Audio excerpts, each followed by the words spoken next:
chance that these are very weak figures? Look, they're clearly disappointing figures, but the statisticians tell us that the weather had a huge effect. We had the coldest December for 100 years, businesses were closed, people couldn't get to work. It's notable that some of the areas less affected by the weather, like manufacturing, have actually been performing quite strongly.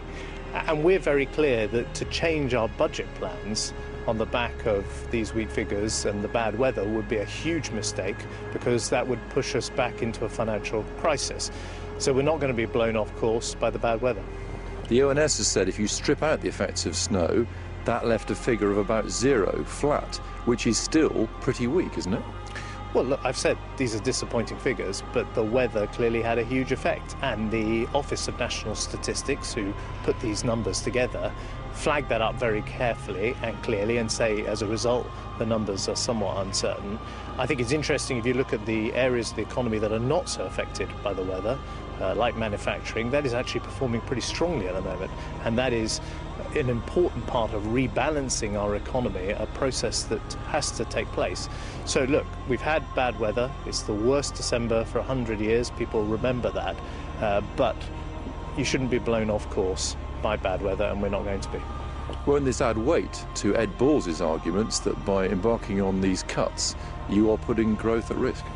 Well, if you look at the December period with the very bad weather, the worst weather for 100 years, of course, actually, the tax rises and the spending review process had not kicked in then. And so that's not an excuse that people can make. We're very clear that to abandon the budget plans, as the Labour Party would have us do, would put us back into the financial crisis zone, which is where the Labour Party left us. We're not going to do that. We're not going to be blown off course by bad weather. The economy needs to rebalance, and you see manufacturing growing at the moment. Isn't there every chance that this quarter, the first quarter of 2011, there'll be persistent weakness, partly because of the VAT rise? Well, as I say, we've got these figures today. They're very uncertain, and the impact of the weather has clearly been enormous, as the Office of National Statistics that puts together the forecast has made very clear. And it was the coldest December for 100 years. People couldn't get to work, businesses were closed, and that's had a bigger impact than anyone forecast. But if you look at areas not so affected by the weather, like manufacturing, they are growing. That's an important part of rebalancing the British economy. And if we were to abandon our budget plans and not face up to the debts, as the way that Labour suggests, then we would be back in a financial crisis that would be a disaster for Britain. And this government is not going to be blown off course by bad weather. Can I ask one question about the talks with the banks as a final one? I mean, are you close to an agreement with the banks on lending and bonuses and so on? Well, we're engaged in a conversation with the banks. I've made that very clear.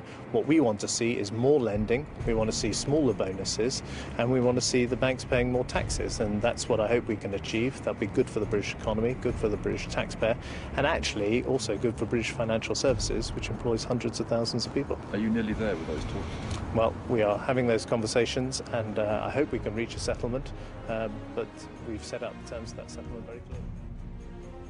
What it means is that if he doesn't stop attacking civilians, killing innocent people, going into Benghazi, if he doesn't stop these things, then the international community can use all necessary means, and that means some of the things that you spoke about, in order to save those people, to protect those lives.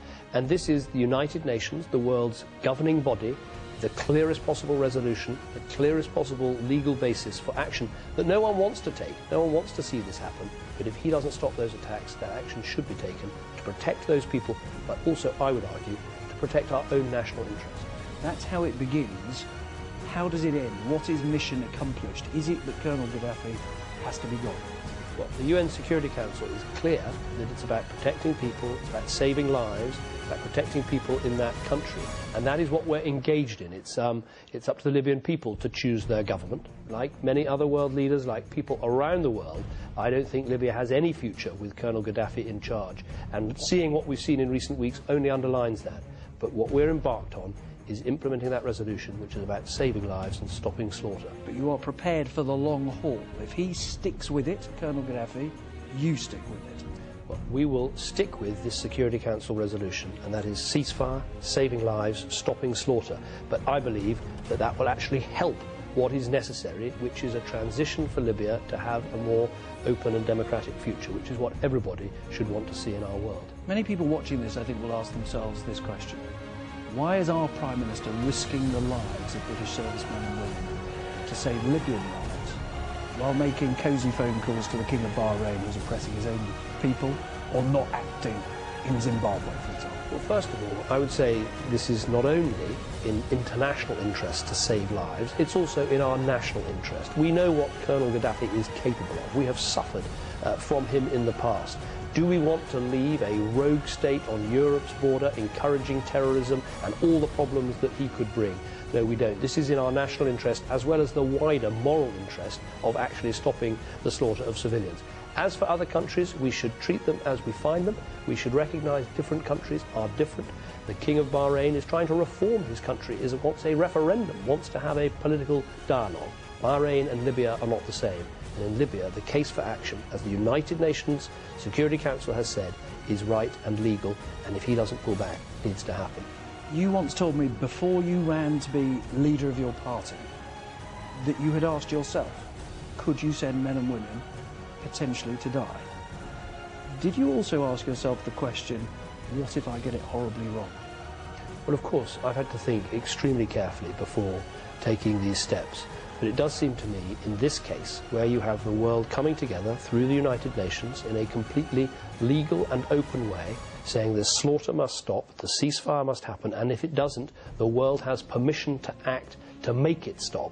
It does seem to me that it's right for Britain not to play some disproportionate part, not to grandstand, not to pretend we're something we're not, but to play a part with allies, with Americans, with the French, with Arab countries themselves, to try and make this slaughter stop. It seems to me that is the right thing for Britain to do. This is not a repetition of Iraq and Tony Blair. It is very clearly not a repetition of anything from the past, and the UN Security Council resolution makes clear there cannot be, there will not be, an occupying force. This is the Arab world that is asking us and others to act with them to stop slaughter.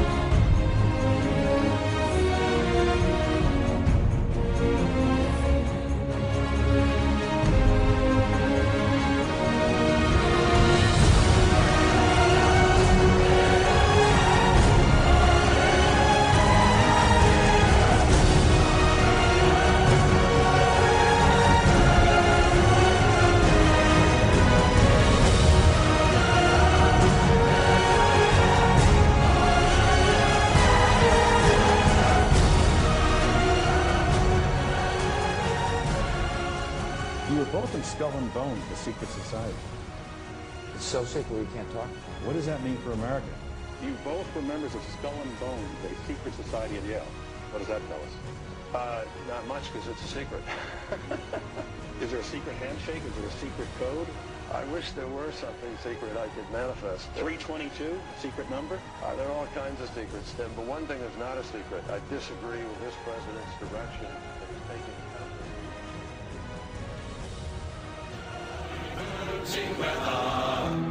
Work for us if you please. You're not so clever.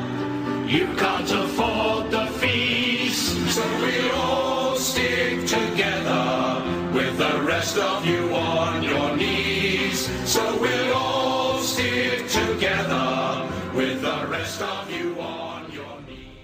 There is a common theme about responsibility, which I think, as I've always said, is the most important word in politics, that runs through this. But we shouldn't use any of that as an excuse for failing to deal with this appalling situation that happened in our country. What about, I don't want to equate it to the riots, I don't want to harp on about it, but the Bullingdon Club, I mean, you know, that's a youthful gang, you could almost call it, engages in violent behaviour. Do you see any likeness in that to what occurred in the... I think we all do stupid things when we're young, and we should learn the lesson. Did you witness stuff as a member of that club that was in its... Did you witness people throwing things through windows, smashing up restaurants? No, I didn't. And as I said, you didn't we all witness do any of that, stupid, we all because do it's all stupid things written about as a very violent group. when we're young, and I think that's clear. But I think what we saw in terms of the riots was actually very well organised in many cases, looting and stealing and thieving.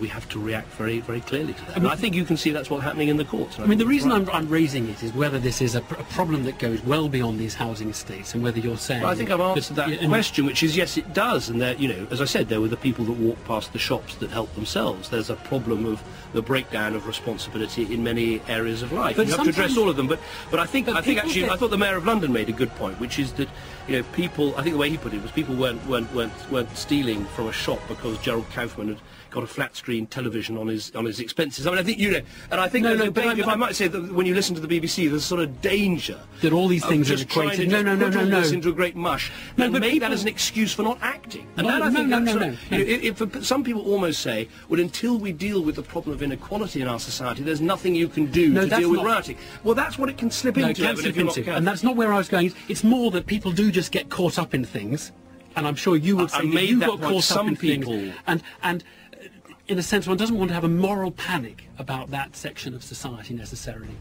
No, well, the point I'm making is that you've got to do two things. You've got to mend the parts of our society that are broken, and that is about strengthening families, about putting discipline back in our schools, about mending our welfare system, about making sure the signals we send to people are right.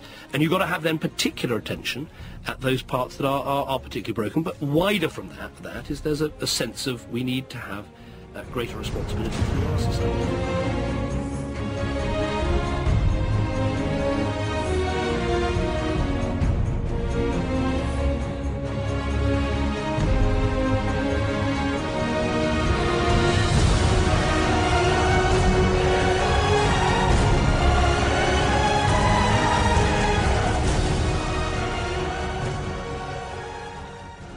Pretty close. She was part of a team that successfully recorded part of the initiation ceremony that takes place in the tomb's courtyard. Okay, you have the doorway here. Yeah. Okay, then to the right you have a hedge, and then you have an evergreen tree. If you follow that line straight back, courtyard's in there. Ah, okay. So that's where they have the ceremonies in the outdoor part of it. Part of it was indoors, so we only got to see the outdoor part. Right. We only got to, and to listen to the outdoor part. God only knows what went on indoors. And what did you hear? What was it you know? You managed to get this unique it was disgusting. It was gross. I mean, they were pretending to murder people. And what was the tone of it, though? Was it jokey? Vicious. Or was it quite... No, it wasn't jokey at all. It was sick. That's about the only way I can describe it. It was sick.